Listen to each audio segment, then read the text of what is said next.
earlier, as it's been a pretty busy day, but I'm sure you had a very toy of the Musqueam, Squamish, and Tsleil-Waututh people. And we start by acknowledging that every time we speak, but it seems extra important today now that we know tomorrow is the day that we will remember residential school survivors and the terrible history that we have in Canada and how they were treated. The BC Muslim Women's Forum is, but thank you. And it's so great to be here, and I love the theme. It's courage and leadership. And I just have to say that if you get a group of women together, they can solve anything. I know it. And when they come together. So I just want to raise my hands to all the organizers for this, because I just see so much potential, even in the short time that I've been here. You know, I think that the topic today, Islamophobia and the rise of it, it always hits me, and I know way more to all of you, really close to the heart. I've been in the role, or had been in the role, of Attorney General. Now I'm a candidate. We all know we're in a provincial election right now. And I really was trying to figure out what I could do to make it better, hearing stories of women, especially women that were on the streets wearing a hijab and what they faced with the rise. I'm on the campaign trail right now, and that means you put yourself out there for everybody, and that's democracy. But you know you're gonna face, I always do. I got called a terrorist the other day knocking on a door. And I just know that's gonna happen to me, right? And I know that that weighs on all of our hearts and all of our minds when we're out there in the public, but I also wanna say, it means even more that we have to take up those spaces, that we need to stand there strong in what we believe in and what we bring to the table, and not back down, no matter what.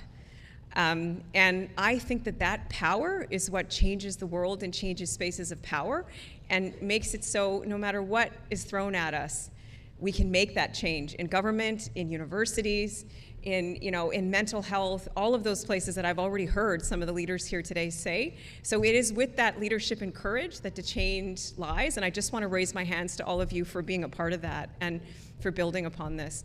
Before I go into what I think the tools of government to tackle hate and Islamophobia are and what we've been implementing, I want to acknowledge Heike Chima, who's here today, Deputy Minister in implementing anti-racism policy in this province. And the work that I was honored to do with her was really inspiring, and not only that, it's going to change the province. So I feel really lucky to have that experience, and I'm glad she's here today. What is government's responsibility when it comes to Islamophobia and tackling hate? Somebody like myself who's experienced it, being in a position to understand what the tools of the justice system are, which is really what the Attorney General can think about, right, in our ministry, in my previous ministry. And I see it at different levels. So one is tackling online hate. I think we can all agree that what happens online is not something that is way out there and doesn't show up in our day-to-day life anymore. It does. When there's hate spreading online, when there's hate that's out there that goes about, raises Islamophobia, spreads online, it shows up in all of our lives. And I think there needs to be more accountability when it comes to online hate. We were grateful to partner with Tarek and the team at Foundation for a Path Forward to understand what online hate is showing up in British Columbia, to understand where we need to put resources in across this province to combat that. And the next part of that, which is part of the journey that I was on as Attorney General before, was holding online platforms accountable for what we all see in our society, that's spreading all of this in ways that really does hurt people in real life. The next thing is government services, right? We as a provincial government, we provide services across this province, whether it's healthcare, schools, social services. We're on the front lines of helping people. So it's so important that none of our services have racism and hate within them, that the people that are out there delivering those services are not perpetuating what we think is what we see as systemic racism, or those things that stand in the way of people accessing those services. So we got to work a few years ago, and this is part of the work that we did together at the ministry. First of all, collecting data, so it wasn't invisible anymore what people were facing. It's crazy to think that government has a lot of data, but we didn't actually understand fully what the barriers were in our government services that people were facing. And then the next part of that was taking action on it. So I was able to introduce anti-racism legislation in the last session of the legislature in Victoria. And what that does is hold government services accountable to the systemic racism that they see. And different communities will experience it differently, and Islamophobia is one of that. And it should not be showing up in our government services, so every ministry, once they receive that data, has to respond to it. And I think that's where we'll get at that institutional change that we all need, and we need your voice as part of that. I'll say that we're in the election right now, so whatever government forms after October 19th, we need to make sure that work continues. We need to make sure that your voice and how you're experiencing Islamophobia is included in the conversation of how we get rid of that within government services. So I'll leave that. And the other one is schools.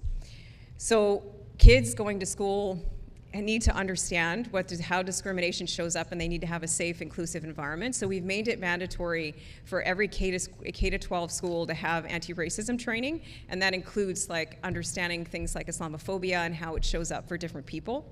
And I think that's really important because kids need to have a really safe environment when they go to school. I mean, I think probably everybody and I have a memory of this, the first time I experienced racism in my school when I was a kid.